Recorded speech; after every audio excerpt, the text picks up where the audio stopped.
আমরা আজকের এই সাংবাদিক সম্মেলন করছি আমাদের কালচারাল অ্যান্ড লিটারি ফোরামের সঙ্গে সারা রাজ্য জুড়ে যে সমস্ত কবি, আবৃত্তিকার, সাহিত্যিক বিভিন্ন ভাষার তারা যুক্ত আছেন, তারা অনেকেই আজকে এখানে এসছেন এবং একটি বিশেষ কারণে আজকে আমরা এই সাংবাদিক সম্মেলন করছি।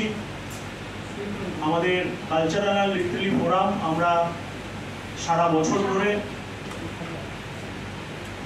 পশ্চিমবাংলার সংস্কৃতি নিয়ে কাজ করি। কবিতা উৎসব, বঙ্গ সঙ্গীত উৎসব, আপনারা সকলেই জানেন যে বঙ্গ সঙ্গীত উৎসব করার ফলে যে ঘটনা প্রভাব প্রিন্সেপ ঘাটে ঘটেছিল সেটাও সাংবাদিক বন্ধুরা আপনারা জানেন। তার পরবর্তী সময় প্রদেশ শারদীয়া পত্রিকা সহ সারা বছর ধরে পুরো পশ্চিমবাংলা জুড়ে এবং ফিল্ম ফেস্টিভ্যাল থেকে শুরু করে সাংস্কৃতিক জগৎ, পশ্চিমবাংলার সাংস্কৃতিক জগতে যা যা করণীয় আমরা প্রত্যেকটাই নিরবিচ্ছিন্নভাবে সারা বছর ধরে করি। এবং আজকের এই সাংবাদিক সম্মেলনের একটা নির্দিষ্ট কারণ আছে। আমাদের সাথে আছেন আমাদের সভাপতি শ্রদ্ধেয় জিতেন্দ্র তিওয়ারি, তিনি আসানসোল পৌরসভার প্রাক্তন পৌর প্রধান মেয়র এবং পাণ্ডবেশ্বরের প্রাক্তন বিধায়ক। আছেন আমাদের সংগঠনের যারা দায়িত্বপ্রাপ্ত, আমরা যারা সংগঠক আছি, আমি প্রথম সরকার, সাধারণ সম্পাদক সুব্রত রায় আছেন পার্থ সরকার এবং আমাদের যারা সদস্যরা আছেন তারা প্রত্যেকেই আজকে আছেন। একটি বিশেষ কারণে আজকের এই সাংবাদিক সম্মেলন, এই নিয়ে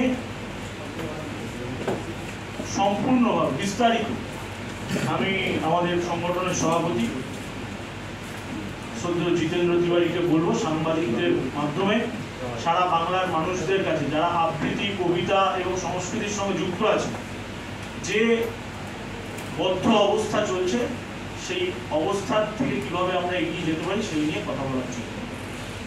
তার প্রকাশ্য জনগণের সামনে বলা উচিত যে কেন এই কবিতা উৎসব বন্ধ করা হলো, এর পেছনে কি কারণ আছে। Cultural literary forum of Bengal আমরা সারা বছর, প্রায় লাস্ট 3 বছর ধরে সারা বছর আমরা একটা প্ল্যাটফর্ম দেওয়ার চেষ্টা করেছি।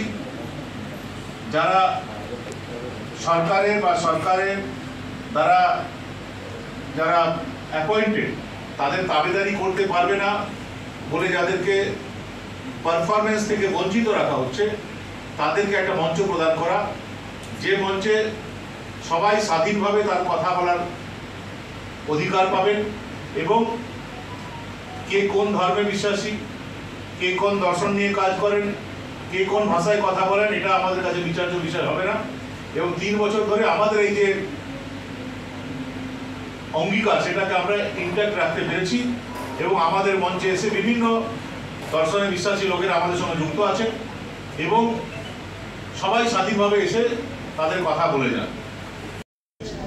তারপর থেকে আমরা দেখছি যে পশ্চিমবঙ্গে বেশ কিছু এমন ব্যক্তি আছে যারা এটাকে ভালোভাবে নেননি এবং তারপর থেকে দেখছি যে একের পর এক বাংলা ভাষা নিয়ে ছেলে খেলা করা হচ্ছে। আমরা দেখলাম যে এবছর সাহিত্য একাডেমি পুরস্কারে বাংলা ভাষায় কোনো বই বা কোনো লেখককে সাহিত্য একাডেমি পুরস্কার দেওয়া হলো না। এর জবাব আমরা সাহিত্য একাডেমি, যিনি কবিতা একাডেমি, যেটা তারা প্রত্যেক বছরই কবিতা উৎসব করতো, এই বছর কবিতা উৎসব তারা করছে না। কেন এটা বন্ধ করে দেওয়া হলো তার কোনো জবাব নেই। সোশ্যাল মিডিয়ায় দেখছি যে বিভিন্ন কবি, সাহিত্যিকরা তারা প্রশ্ন তুলেছেন যে এর পেছনে কিছু আর্থিক দুর্নীতি আছে, সে কারণে এটা বন্ধ হলো। কিন্তু যিনি দায়িত্বপ্রাপ্ত ব্যক্তি আছেন তিনি এখন পর্যন্ত তার প্রতিবাদ করেননি। তাহলে কি আমাদেরকে ধরে নিতে হবে যে সত্যি আর্থিক দুর্নীতি হয়েছে? এই সবটাই জনসমক্ষে আনা দরকার। এবং আমরা কালচারাল লিটারি ফোরাম বেঙ্গল এই যারা কবি বন্ধুরা আছেন তাদেরকে মঞ্চ প্রদান করার জন্য আমরা সিদ্ধান্ত নিয়েছি যে কলকাতায়, আসানসোলে, শিলিগুড়িতে, দুর্গা এবং এর সঙ্গে সঙ্গে অন্যান্য যে বিভিন্ন সংগঠন আছে যারা সাহিত্য চর্চা করে তাদেরকে আমরা অনুরোধ করব যে সরকার পিছিয়ে গেলেও, এই সংস্থারা পিছিয়ে গেলেও আপনাদের দায়িত্ব বাংলা ভাষাকে ধরে রাখা, বাংলা ভাষার জন্য কাজ করার বা বাংলা ভাষার জন্য যারা কাজ করছেন তাদেরকে মঞ্চ প্রদান করার দায়িত্ব আমাদের সবার। আসুন আমরা সবাই মিলে তাদেরকে মঞ্চ প্রদান করি। সমস্ত কবিদের নিয়ে কোনো রকম আইনগত পদক্ষেপের না এসব আমরা ভাবছি না। আইন এবার সব জায়গায় তো আইন আছে, এটা নেচারের উপর ছেড়ে দিলাম। কবিদের জন্য নেচারই ঠিক করে দেবে, আর কবি মাধ্যমেই এটা প্রতিবাদ করি সমস্ত কবি সাহিত্যিক আবৃত্তিকারদের সাথে।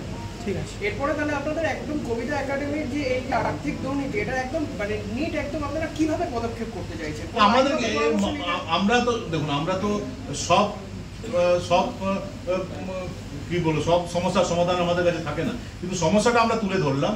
এবং আমার মনে হয় যে পশ্চিমবঙ্গে শুভবুদ্ধি সম্পন্ন মানুষ তারা সমাজে এমন একটা চাপ তৈরি করবেন যে যারা এই কাজগুলো করছেন সেটা থেকে তারা বিরত হবেন, বা সরকারের উপর একটা চাপ তৈরি হবে এবং আগামী দিনে তারা আবার কবিতা উৎসব আরম্ভ করতে বাধ্য হবে।